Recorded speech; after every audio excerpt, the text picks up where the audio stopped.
Halo Sobat Kasih Fakta, kamu pasti nggak nyangka persoalan ekonomi Indonesia ternyata bukan cuma ramai dibicarakan di dalam negeri. Pada 29 Juli 2026, media Belanda bahkan mempertanyakan apakah Indonesia sedang menuju kebangkrutan ketika pemerintah justru terus menjalankan berbagai program dengan anggaran raksasa.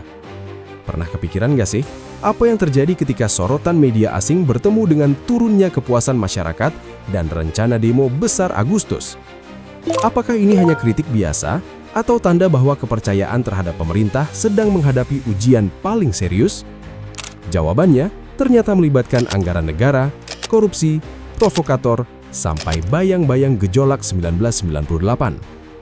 Tapi sebelum lanjut, jangan lupa klik like, subscribe, dan aktifkan lonceng notifikasi supaya kamu gak ketinggalan fakta-fakta menarik lainnya.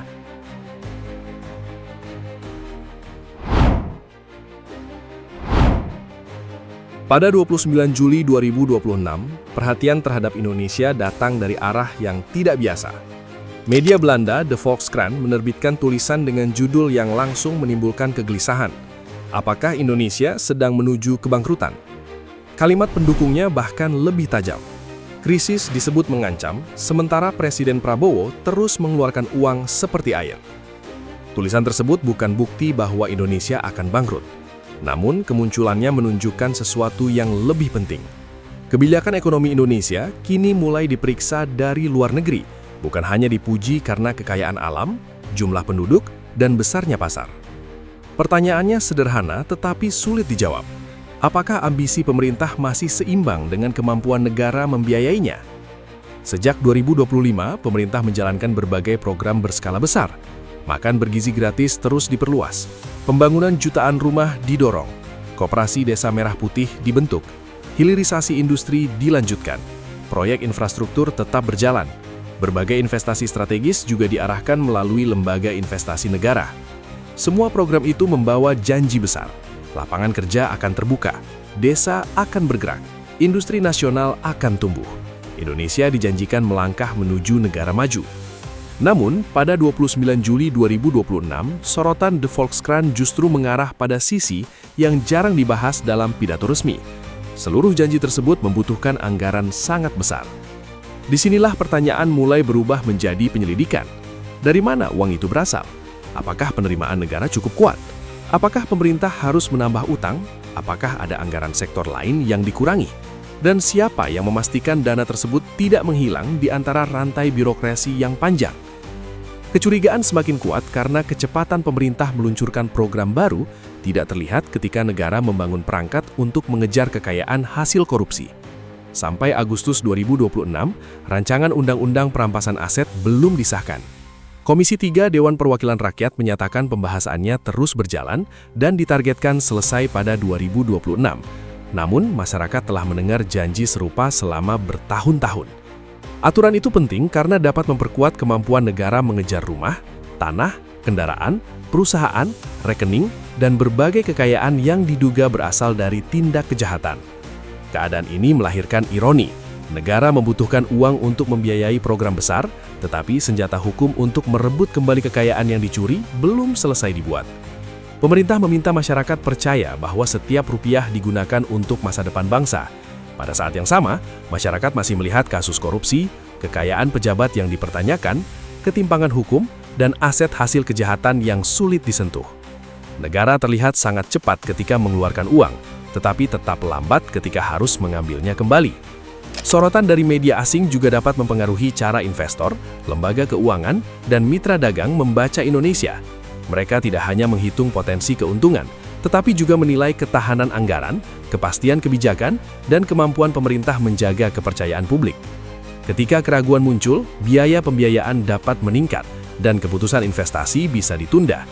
Karena itu, sebuah judul di surat kabar luar negeri bukan sekedar komentar. Ia dapat menjadi sinyal bahwa kebijakan dalam negeri mulai dianggap memiliki resiko yang perlu diperhitungkan secara serius oleh dunia sebelum mereka menempatkan uang dalam proyek jangka panjang di Indonesia. Menurut kamu, apakah program besar tetap layak dijalankan ketika pengawasan dan aturan perampasan aset belum benar-benar kuat? Tetap simak, karena setelah persoalan uang, muncul tanda lain yang jauh lebih berbahaya, yaitu runtuhnya kepercayaan masyarakat. Pada November 2025, tingkat kepuasan terhadap kinerja Presiden Prabowo masih berada di angka 81,2%. Hasil survei Saiful Mujani Research and Consulting itu menunjukkan dukungan yang sangat kuat pada masa awal pemerintahan. Namun hanya beberapa bulan kemudian, arah penilaian publik mulai berubah. Pada Februari hingga Maret 2026, tingkat kepuasan turun menjadi 66,4%. Penurunan tersebut belum berhenti. Pada Juli 2026, angkanya jatuh lagi menjadi 51,1%. Dalam waktu kurang dari 1 tahun, pemerintah kehilangan sekitar 30 poin persentasi kepuasan. Perubahan sebesar itu bukan sekedar pergeseran angka.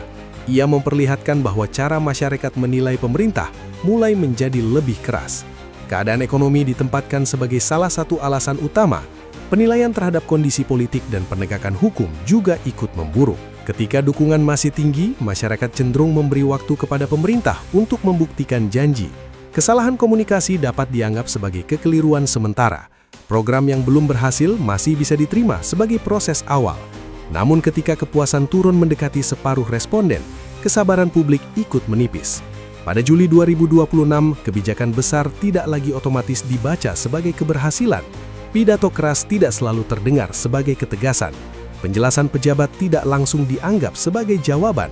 Setiap keputusan mulai diperiksa dengan kecurigaan yang lebih besar. Dalam keadaan seperti ini, satu ucapan dapat membuka kembali berbagai persoalan yang sebelumnya berdiri sendiri. Harga kebutuhan, sulitnya pekerjaan, penggunaan anggaran, perilaku anggota Dewan Perwakilan Rakyat, kasus korupsi dan ketimpangan hukum dapat bertemu dalam satu kemarahan.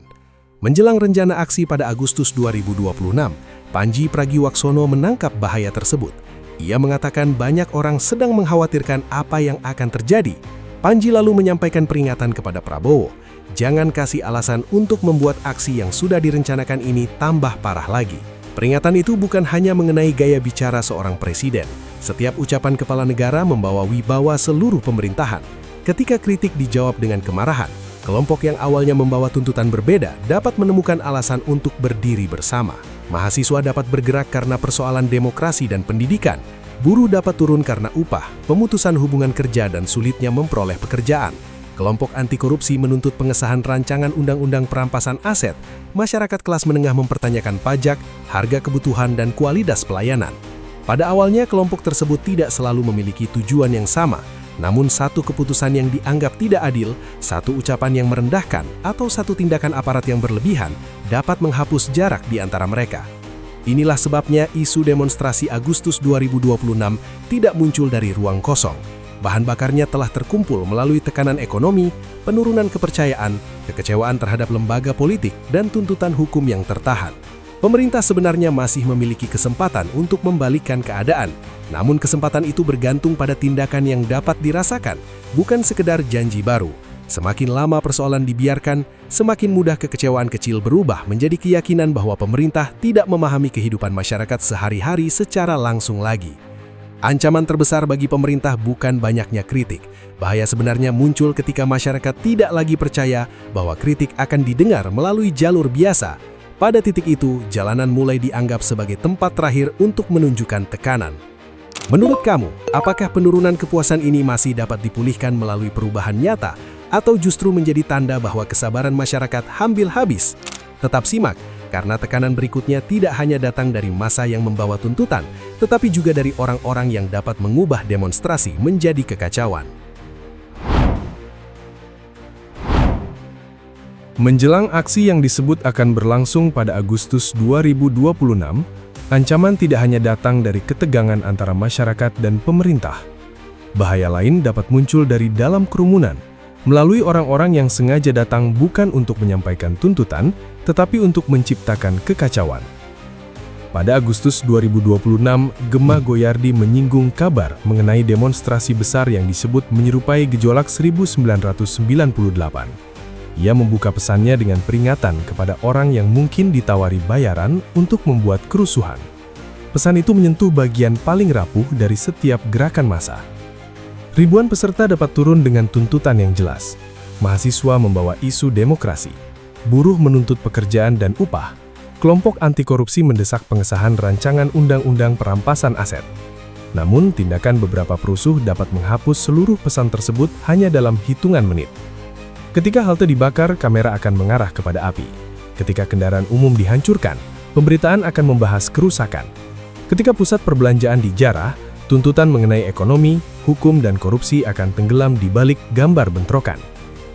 Kerugiannya tidak berhenti pada bangunan yang rusak. Halte, jalan, taman kota, kantor pemerintahan, dan kendaraan umum dibangun menggunakan anggaran negara yang berasal dari pajak masyarakat. Setelah semuanya dihancurkan, uang rakyat kembali digunakan untuk memperbaikinya. Anggaran yang seharusnya membiayai sekolah, rumah sakit, transportasi, atau pelayanan masyarakat akhirnya dialihkan untuk membangun ulang fasilitas yang sebelumnya masih dapat digunakan. Merusak fasilitas publik bukan menghukum pejabat. Tindakan itu justru menghukum masyarakat yang ikut membiayainya.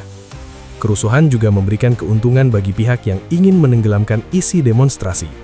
Begitu kekacauan terjadi, persoalan kebijakan berubah menjadi urusan keamanan. Pemerintah memperoleh alasan untuk memperketat pengawasan, mengerahkan aparat lebih besar, dan menggambarkan seluruh gerakan sebagai ancaman. Pada Agustus 2026, kekhawatiran tersebut mulai terlihat dalam keputusan sejumlah pusat perbelanjaan memasang pagar tinggi. Pengelola menyebut ketertiban, keselamatan, dan perlindungan kawasan sebagai alasan utama. Di Surabaya, pengelola Tunjungan Plaza mengakui bahwa pagar tersebut juga berkaitan dengan aksi yang sering berlangsung di sekitar Gedung Negara Gerahadi. Beberapa demonstrasi sebelumnya diketahui berakhir ricuh. Dampak lain muncul ketika ketakutan mulai mempengaruhi kegiatan ekonomi sehari-hari. Pengunjung dapat menghindari pusat kota, toko memilih tutup lebih awal, pekerja kehilangan jam kerja, dan distribusi barang terganggu. Bahkan sebelum satu batu dilemparkan, kabar kerusuhan sudah mampu menciptakan kerugian. Inilah alasan pengamanan bangunan menjadi tanda penting. Ia menunjukkan bahwa ketegangan politik telah masuk ke dalam perhitungan dunia usaha. Pusat perbelanjaan tidak menunggu kerusuhan terjadi. Mereka membaca ketegangan, mengingat pengalaman sebelumnya, lalu memperkuat perlindungan sebelum masa terlihat. Bayang-bayang Mei 1998 muncul karena krisis besar tidak pernah lahir dari satu demonstrasi. Pada 1998, tekanan ekonomi bertemu dengan ketidakpercayaan politik, kemarahan mahasiswa, tindakan aparat, ketegangan sosial, dan perpecahan elit. Persoalan yang awalnya terpisah kemudian menyatu menjadi tekanan terhadap pusat kekuasaan. Keadaan pada Agustus 2026 belum tentu berakhir sama, namun pola bahayanya mulai dikenali. Satu ucapan, satu keputusan, satu tindakan aparat, atau satu provokasi dapat mengubah arah keadaan nasional. Menurut kamu, siapa yang paling bertanggung jawab menjaga demonstrasi tetap damai? Pemerintah, aparat, peserta aksi, atau seluruh masyarakat? Tetap simak sampai akhir karena setelah semua tanda ini muncul, pertanyaan terbesarnya adalah apakah Indonesia masih memiliki cukup waktu untuk mencegah kemarahan berubah menjadi guncangan politik nasional? Sorotan media asing, penurunan kepercayaan publik, dan rencana demonstrasi Agustus 2026 menunjukkan bahwa Indonesia sedang menghadapi ujian yang tidak ringan. Pemerintah dituntut membuktikan bahwa program besar benar-benar membawa manfaat, sementara masyarakat juga harus menjaga agar kritik tidak berubah menjadi kekacauan yang justru merugikan rakyat sendiri. Pada akhirnya, kekuatan sebuah negara tidak hanya ditentukan oleh besarnya anggaran atau banyaknya proyek, tetapi oleh seberapa besar kepercayaan masyarakat masih dapat dipertahankan. Jangan lupa subscribe ke channel Kasih Fakta dan aktifkan lonceng notifikasi agar kamu tidak ketinggalan fakta-fakta menarik lainnya.